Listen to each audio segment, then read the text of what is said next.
Most leadership teams make the same assumption when a room goes quiet. They think this is alignment. No pushback, no questions, no friction. And on the surface, that feels like things are working.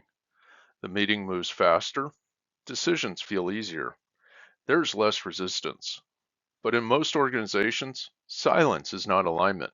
It is risk calculation. We've been conditioned to interpret silence as agreement.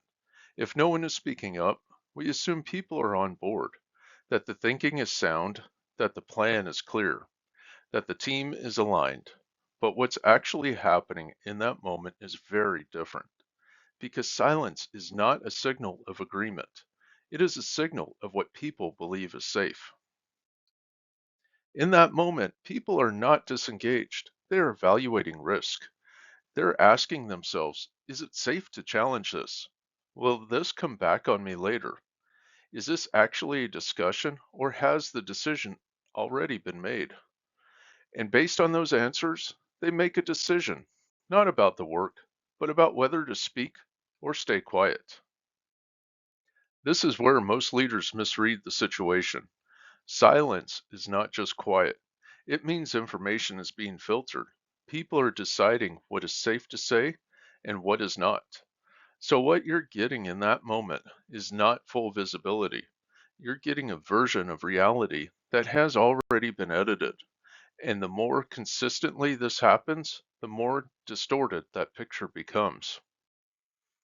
When visibility drops, decision quality drops with it, because leaders are now operating without full information. Risks go unspoken, weak ideas get approved, problems surface later when they are more expensive to fix, and the system still looks calm on the surface, but underneath, it's unstable. You'll see this in leadership meetings where a plan gets presented, no one pushes back, everyone nods. It feels aligned, but a few days later, execution slows down. Questions start surfacing. People begin interpreting the direction, not because the team is incapable, but because the concerns were never surfaced in the room. Over time, this becomes cultural. People stop challenging, not because they don't care, but because they've learned it's not worth the risk. So they don't disagree, they disengage. They stay quiet in the meeting and adjust afterward. And this is where performance starts to quietly degrade, because the system is no longer getting truth, it's getting compliance. So the better question for leaders is not why are people quiet? It's what in our system is making it unsafe to speak. You can start to see this more clearly by asking, do people challenge ideas openly, especially senior leaders? Are problems raised early or only once they escalate? Do meetings feel like discussion or like confirmation? Because those answers will tell you what your system is actually producing. If your meetings are consistently quiet, your system is telling you something. You're not hearing the full picture.